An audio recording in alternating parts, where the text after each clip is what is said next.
할렐루야. 아멘. 무더운 여름 더위 속에서 강건하실지 모르겠습니다. 하나님께서 말씀을 듣는 모든 분들 가운데 큰 은혜와 또 건강과 복을 베풀어 주시기를 주님의 이름으로 축원드립니다. 아멘. 오늘 우리는 이스라엘 지도자들 앞에서 당당하게 예수 그리스도를 드러내고 있는 스데반 집사님의 모습을 보고 있습니다. 스데반 집사님은 거짓 증인들에 의해서 두 가지 죄목으로 고소를 당했습니다. 하나는 성전을 거슬려 말했다는 것입니다. 또 한 가지는 율법을 거슬려 말했다는 것입니다. 즉 성전을 모독했고 또 율법을 거부했다는 것이죠. 이 두 가지 큰 죄목에 의해서 그는 고소를 당해서 사내들인 공회 앞에 서 있는 것이며, 이제 거짓 증인까지 세운 이 타락한 종교 무리는 곧 스데반 집사님을 돌로 쳐서 죽이게 됩니다. 그러나 타협하거나 비굴해지지 아니하고 스데반 집사님은 하나님께서 주시는 그러한 마음의 감동을 따라서 이 사람들에게, 이 악한 무리들에게 해야 할 말을 목숨을 걸고 다 증거합니다.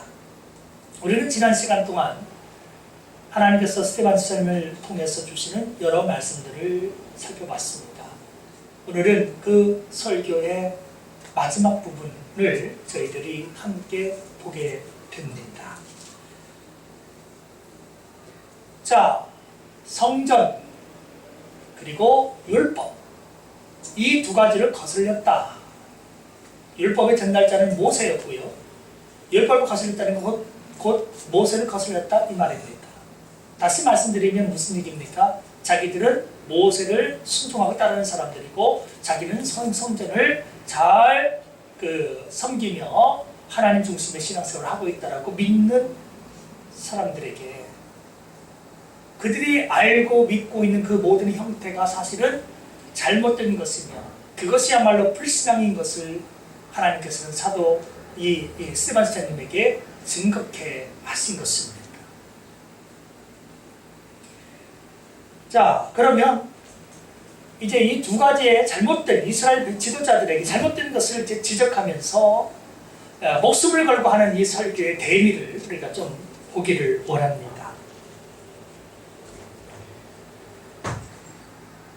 자, 이스라엘 백성들이 성전에 대한 것은 이제 뒤에 나오고요, 먼저 모세에 대한 이야기, 다시 말하면 이제 율법에 대한 이야기를 반박하는 것에 대해서 우리가 먼저 보겠습니다. 37절 말씀을 보시면 이런 말씀이 있죠.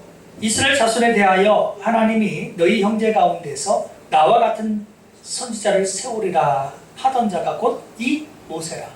자, 모세가 하나님 앞에 이제 감동을 입어서 말하자면 장래에 일어날 일을 예언을 했습니다. 계시를 했습니다. 하나님께서 주셨으니까 예언을 했는데 그 예언의 내용 가운데 하나가 뭡니까? 장래에 나와 같은 선지자가 일어나게 될 것이다. 하나님께서 나와 같은 선지자를 세울 것이다. 이 얘기가 왜 나옵니까?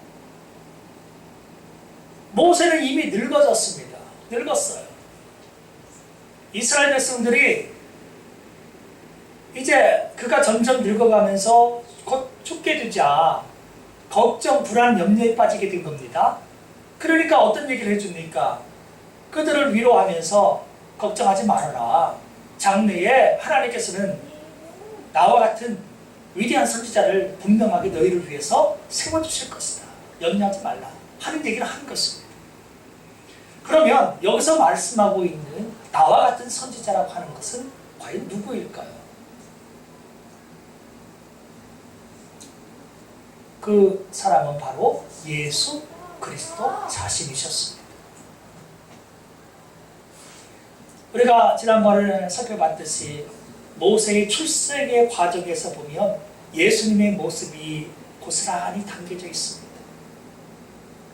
모세는 죽을 사경에서 살아났습니다.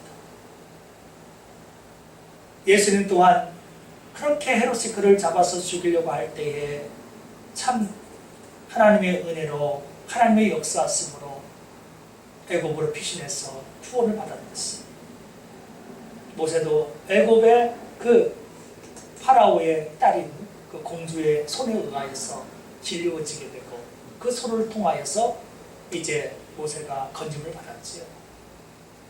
그러나 너의 마음속에 이스라엘 동족을 향한 뜨거운 사랑이 있어서 그들을 돕으려고 그들의 구원자 중에 나서게 되는데 아무도 그를 영접하거나 절대적인 지도자로 인정하지 않습니다. 괴롭고 힘든 그러한 삶을 그는 살아가야만 했었습니다. 예수님 또한 이스라엘 백성들을 구원하기 위해서 왕으로 오셨지만 구원자로 오셨지만 누가 그를 제대로 대접합니까? 누가 그를 인정합니까? 참 힘들고 어려운 그러한 복음 전파의 시간을 가져야만 했습니다. 자, 오늘 이제 더 중요한 것은 뭐냐면 모세는 이 이스라엘 백성들이 하나님의 뜻을 따라 살지 못하고 있을 때에 하나님께로부터 율법을 받아서 전달하는 사자였습니다. 율법의 전달자였습니다. 마찬가지로 예수님도 하나님의 말씀을 그대로 받아서 이스라엘 모든 백성들에게 증거하고 전파해 드렸습니다. 모세가 시내산에서 이제 10계명을 포함한 여러 가지 율법을 받아서 이제 백성들에게 전달해 줬듯이 예수님께서도 팔복을 포함해서 새 계명을 너에게 준다고 하면서 서로 사랑하라는 그런 계명도 새롭게 주셨습니다. 율법의 전달자가 모세였다면 새 계명을 전달하는 사자 또한 예수님이셨습니다. 무엇보다 모세와 예수님의 삶은 참으로 헌신, 희생의 삶이었습니다. 이스라엘 백성들이 하나님 앞에 범죄하자 하나님께서 진노하셨고 하나님께서 이스라엘 백성들을 전부 멸하려고 하셨을 때에 모세는 하나님 앞에 넙죽 엎드렸습니다. 그리고 이 백성의 죄를 용서해달라고 하나님 앞에 하소연하기 시작했습니다. 그래서 그러한 간청을 하나님께서 들으시고 이스라엘 백성들을 그때그때마다 하나님께서 용서하시고 살려주셨는데 예수님의 삶이 어떻습니까? 자신의 육체를 십자가에 내주시면서까지 자신이 다 모든 죄악을 대신 짊어질 테니 이 백성을 용서해달라고 그렇게 외치지 않았습니다. 하나님의 진노로부터 이스라엘 백성들을 살리고 그들을 보호하는 중보자적인 역할을 모세가 했고 예수님 또한 그 일을 감당하셨지 않습니까? 율법의 전달자, 복음의 전달자. 배척당하는 것 똑같이 배척당하고 우리는 하나님께서 모세를 통하여 나중에 이제 너희 형제 가운데서 나와 같은 선지자를 하나님께서 세우실 것이라 했던 그 음성을 들어야 되며 그 선지자가 바로 예수님이신 것을 우리는 깨달아야 하는 것입니다. 예수님은 참된 왕이시자 선지자시자 참된 제사장이셨습니다. 자 보세요. 하나님께서는 모세를 통해서 나와 같은 선지자를 하나님께서 세우시리라 그랬잖아요. 그러면 모세를 목숨처럼 아끼고 순종하고 받드는 이스라엘 백성들이라면 이 내용을 그대로 받아들여서 누구를 섬겨야 되는 거예요. 결국은 예수님을 섬겨야 옳은 것이에요. 그렇죠? 근데 지금 스테반 선생님이 설교하고 있는 이 시대에 예수님이 어떻게 됐어요? 이미 이스라엘 백성들에 의해서 예수님은 십자가에 죽임을 당했고 이미 그분은 부활 승천하셔서 이스라엘 백성들 앞에 보이지 않고 있습니다. 철저하게 외면당하고 배척당하고 버린 담아여서 정작 모세는 내 뒤에 나중에 나와 같은 선지자를 하나님께서 세우실 것이니까 너희는 그의 말을 들어라 라고 했지만 그의 말을 누가 들었습니까? 누가 그를 영접했습니까? 누가 예수님을 사랑했습니까? 다 배척하고 외면하고 자기들의 기득권을 지키기 위해서 예수님을 십자가에 못 박혀 죽게 만들었습니다. 이스라엘 지도자들뿐만 아니라 모든 백성들까지도 예수님을 통해서 그 오병의 그 물고기와 떡까지 다 먹었던 그들이지만 번번이 그분을 통하여서 온갖 은혜를 다 입고 질병이 떠나가고 모든 귀신도 떠나가게 하는 역사, 때로는 죽은 자를 살리는 역사 모두 다 경험했던 그들이지만 정치적인 메시아로서 그분이 역사하지 않자 그를 무참하게 이스라엘 백성들이 저버렸습니다. 모세 또한 배척당한 역사가 비슷합니다. 이스라엘 백성들이 그렇게 모세를 아끼고 그를 사랑하는 척하지만 시내산에 올라갔다가 40일 만에 안 보이니까 죽었는가 보다고 내버려버립니다. 그리고는 모세 보이지 않으니까 아론 당신이 우리의 지도자가 되어주시고, 그리고 하나님 눈에 안 보이는데 송아지 우상 딱 만들어 놓고는 이것이 신이라고 선포하십시오. 그리고 우리는 다시 또 애굽으로 돌아갑시다. 아론을 꾀해가지고 애굽으로 돌아가자고 그렇게 하잖아요. 한순간에 모세라고 하는 인물을 지워버립니다. 그들의 역사에서 사라지게 하는 겁니다. 이미 죽었다 끝났다. 생존할 수 없는 그런 시내산에 사람이 올라갔으니 거기서 40일 동안 누가 버틸 수 있느냐. 끝났으니까 괜히 헛소리하지 말고 당신 지도자한테 해주시오.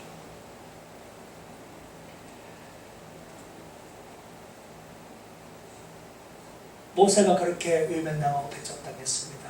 모세는 얼마나 힘들었는지 몰라요. 그렇게 자신을 배척하는 백성들을 그러나 모세는 품으면서 이 백성을 죽이시려면 차라리 나를 주의 생명책에서 지워주세요. 그게 모세의 마음이었어요. 누구의 마음인가? 결국은 예수님의 마음을 보여주고 있는 겁니다. 나를 죽여도 좋으니 차라리 이 백성을 살려달라는 것이 사랑이 많으신 예수님의 음성이셨던 것입니다.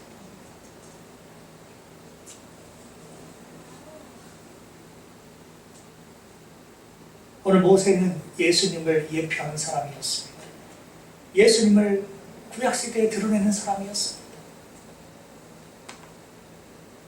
오늘 우리는 모세가 말했던 그 예언의 내용대로 정말 나와 같은 선자를 일으킬 것이니까 그의 말을 들으라고 했던 그 예수님을 오늘 우리는 정말 믿고 사랑하고 섬기고 그분을 따르고 계십니까? 오늘 여기에서 나오는 역사 속에서 하나님은 스바지천을 통해서 이스라엘 백성들이 모세를 참으로 따르지 않았음을 지적합니다. 그들이 정말 모세의 말을 들었다면 예수님을 반드시 영접해 버렸었어요. 왜? 율법의 핵심은 바로 예수 그리스도이기 때문입니다. 복음의 핵심은 예수 그리스도세요. 아멘. 교회에서 수없이 많은 설교들이 행해지고 있습니다만은 설교의 핵심은 다른 것 아니에요. 예수 그리스도가 나와야 되는 거예요. 아멘. 설교 시간에 유머 섞고 재미있는 얘기하면 물론 듣기는 좋겠죠. 그러나 유머가 우리를 살릴 것입니까? 재미난 얘기가, 세상적인 어떤 시사상식이 우리를 죄로부터 구원할 것입니까? 아닙니다. 재미난 얘기는 개그맨들 그런 얘기 들으면 재미난 얘기 들을 수 있겠죠. 세상 돌아가는 얘기 뉴스 매체 들으면 거기서 들을 수 있어요. 그러나 구원에 대한 이야기는 예수님이 아니면 결단코 들을 수 없고 그 예수님을 통해서 듣지 않으면 결코 천국에 아무도 갈 수가 없는 것입니다. 아멘.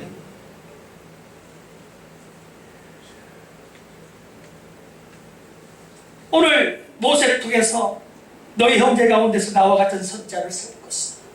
하나님께서 그리 하는 것이다. 너희를 버리지 아니하시고 너희에게 선지자를 세워주실 것이다.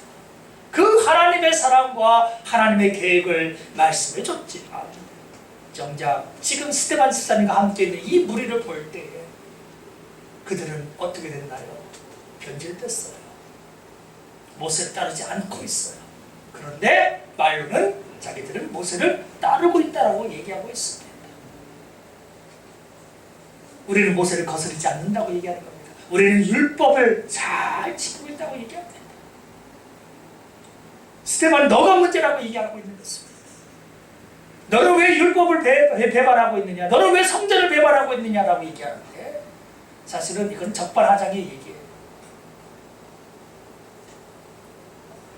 오늘 스테반 집사님은 율법의 핵심인 예수 그리스도를 믿고 사랑하고 그분을 증거하다가 잡혀온 거예요.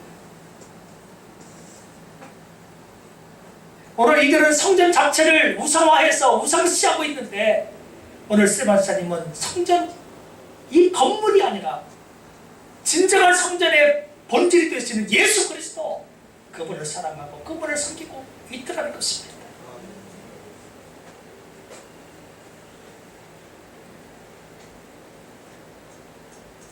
오늘 모세는 시내산에서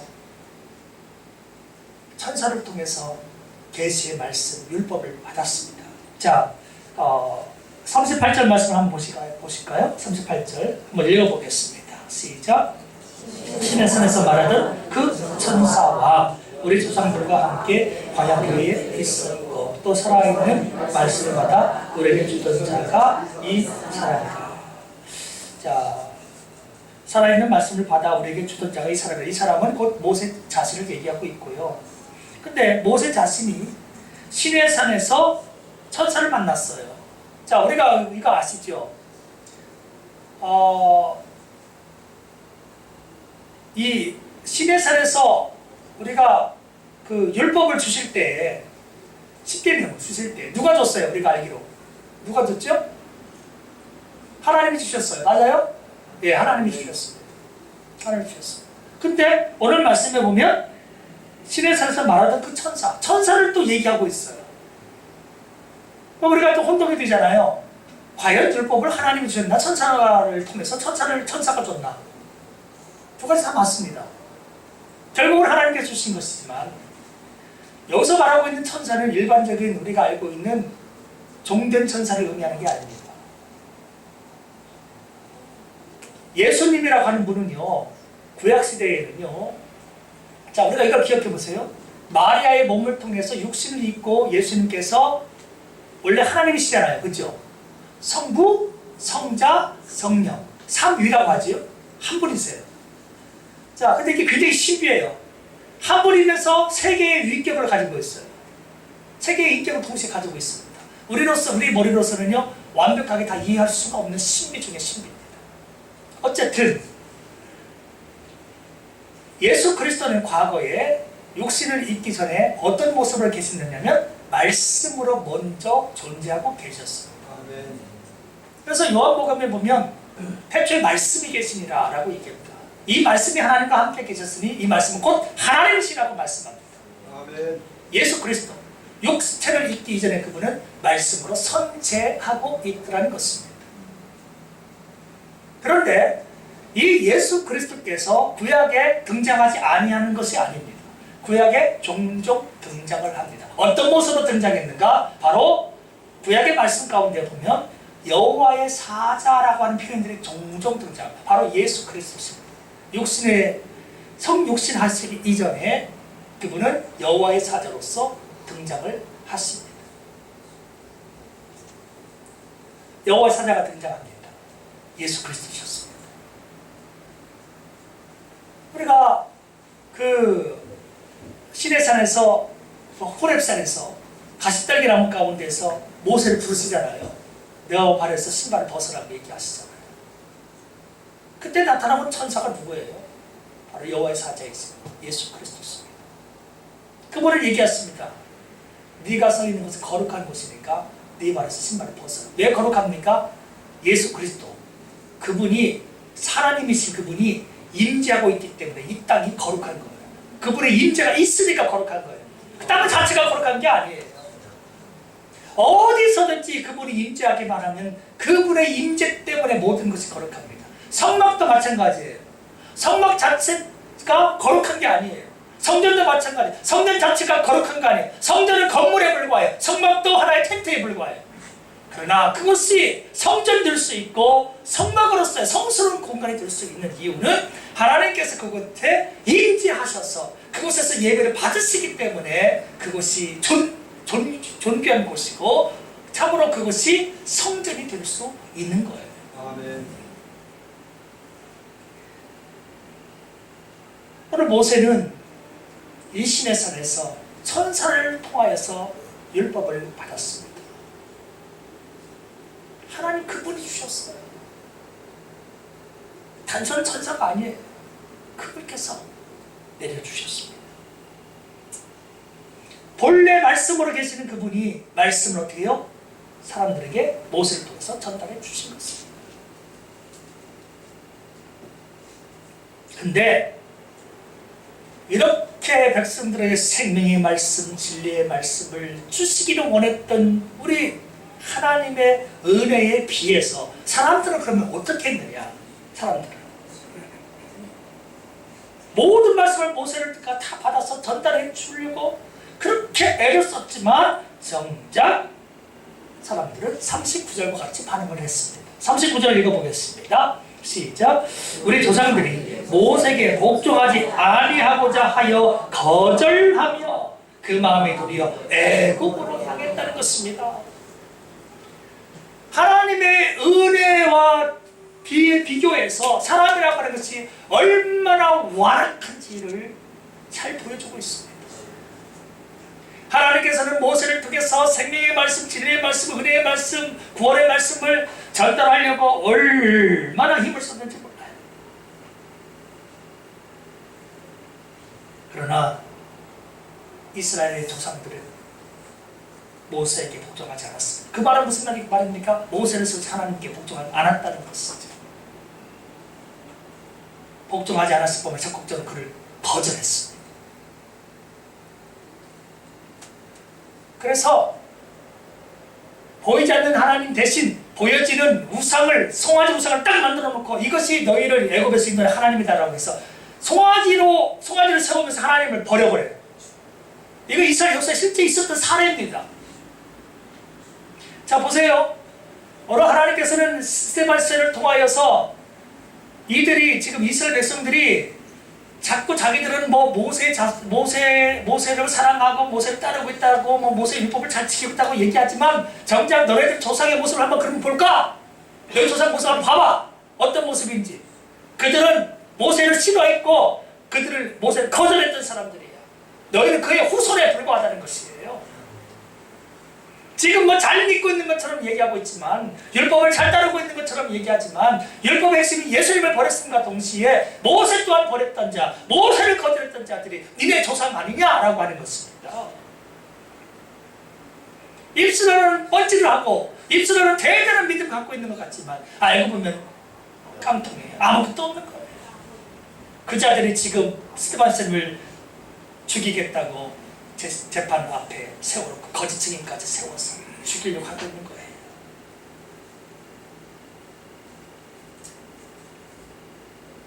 성도 여러분, 이스라엘의 역대 조상들이요 항상 모세를 거슬렸고 하나님을 거부했고요, 거절했고요. 그 마음이 항상 애굽을 지향했어요. 물론 껍데기로는 하나님 섬기며 하나님 앞에 예배된다고 하고 있지만 오늘 그들의 마음 속에는 진심으로 하나님 앞에 예배드리는 모습이 없었고 진심으로 하나님을 사랑하는 모습도 없었고 그 마음은 항상 과거로의 회귀가 있었습니다. 애굽에서 비록 지배를 받았지만 힘들다고 해서 거기서 울부짖기는 했었지만 그래도 거기에서는 여러 가지 맛있는 음식도 나왔고 고기도 있었고 근데 이 광야에서는 어땠어요? 왜 우리는 맨날 이 지겨운 만나만 먹어야 되느냐? 왜 이렇게 물이 안 나오냐? 왜 이렇게 우리 덥고 뜨겁냐? 왜 이렇게 춥냐? 뭐 여러 가지 불평들이 그들 안에서 나왔잖아요. 이렇게 사느니 차라리 노예살이 해도 좋으니까 애굽으로 다시 돌아가자. 그리고 애굽에 가면 마음껏 우리가 신앙생활을 다양한 형태로 할 수 있었어요. 그때는 이쪽 신, 저쪽 신을 막 허다한 잡신들 내 마음에 드는 신을 골라 잡아서 섬길 수 있었는데 이 광야에 와보니까 오직 보이지도 않는 그 하나님 한 분을 섬기라고 하는 거예요. 근데 그 율법의 섬김이 얼마나 또 이게 그들이 볼 때는 딱딱하고 지루한지 몰라. 아니 이방신 섬기면 예쁜 여자도 나오고 멋진 남자들도 있고 다 있는데 이 제사는 뭐예요? 맨날 피 잡아서 피 흘리는 제사만 있어. 그렇다면 하나님께서 뭐 치시겠다고 하고 이거 영 마음에 들지 않는 거예요. 애굽으로 돌아가면 비록 자유는 없어도 먹고 살만 했고 그래도 내 자유대로 신들을 섬길 수 있었고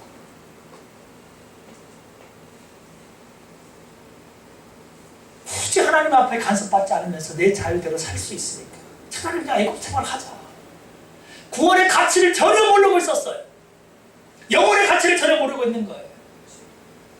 그저 내가 배부르고 따뜻하면 좋은 거예요. 성도 여러분, 돼지에게 꿀꿀이죽 한번 줘보세요. 얼마나 좋아하는지 몰라요. 꿀꿀 퍼다 주려고 하면요, 막 꿀꿀꿀꿀 거리면서 막 얼마나 주인한테 달려드는지 모릅니다.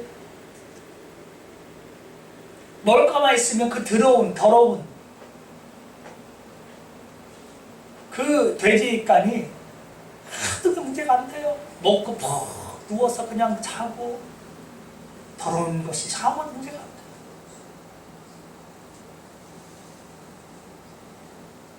하나님께로부터 구원의 은혜를 입는 그 가치를 모르는 사람은 짐승과 같은 거예요.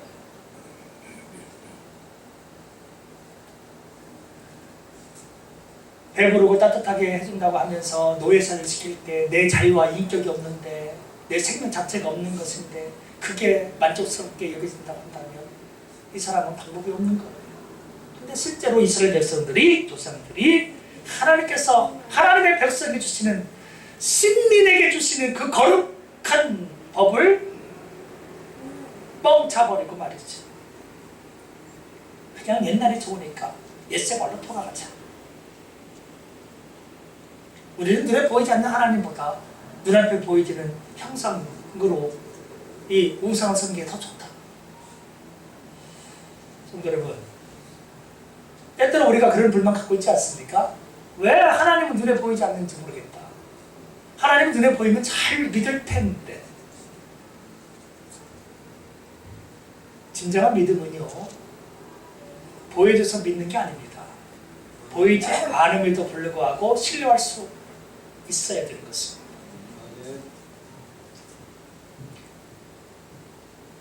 하나님은요, 영이시라서, 영이시기 때문에 눈에 보이지 않습니다. 존재하지 않는 게 아니라 존재는 하시지만 우리 눈에 보여지지 않습니다. 사랑이라는 게 이 세상에 있어요. 사랑이 보여져요? 안 보여져요. 바람이라는 게 있어요. 바람이 보여져요? 안 보여져요. 바람이 부는 나뭇잎이 나풀나풀 거린다거나 먼지가 일어난다거나 바람이 지나가는 형상을 우리가 볼 뿐이에요. 하나님의 계심을 우리가 어떻게 볼 수 있느냐? 눈으로 직접 볼 수는 없어요. 단지 그분께서 역사하시는 어떤 현상들을 보면서 우리는 하나님의 계심을 믿게 되는 겁니다. 그분이 계시지 않는다면 이 천체가 이렇게 공중에 매달리실 수가 없어요. 지금 지구라고 하는 이런 행성들 말이죠, 하늘 위에 떠 있는 것 아닙니까? 우주에 우리가 요즘에 그런 과학 지식은 다 갖고 있잖아요. 온갖 행성들, 하늘의 별들이 다 하늘 공간에 다 떠 있어요. 이 육중한 무게를 자랑하고 있는 이 건물 형체들이 어떻게 떠 있을 수 있는가? 과학적으로 증명이 돼요. 여러분, 빌딩 하나를 공중에 세워보세요. 세울 수 있나? 불가능합니다. 중력 때문에 공중에 뜨게 할 수조차가 없어요. 그런데 이 우주 만물이 저마다 공중에 다 매달려 있는데 어느 한 사람 왜 이렇게 매달려 있는가를 생각하려고 하지 않습니다. 그냥 우연히 저절로 돼 있는가 보다라고 얘기해요. 진화론에서는 모든 걸 다 우연히 다 됐다고 얘기해요. 그 한마디로 다 그냥 어물쩍쩍 그냥 넘어가 버리고 말아요. 그러나 모든 것이 어떻게 스스로 존재할 수 있습니까? 책이 스스로 만들어질 수 있습니까? 물컵 하나가 제대로 만들어질 수 있습니까? 카메라 하나가 제대로 만들어질 수 있습니까? 얼마나 복잡한 그러한 그 설계가 있어서 만들어진지 몰라요. 이 우주 만물이 저대로 존재한다? 그것처럼 아이러니가 없습니다. 존재하는 모든 것은 하나님에게 의해서 시작된 줄 믿습니다. 아멘. 우리는 창세기에서 태초에 하나님께서 모든 것을 어떻게 창조하셨음을 그대로 믿는 것입니다. 아멘. 보이지 않지만 그것을 신뢰하는 이게 믿음이에요.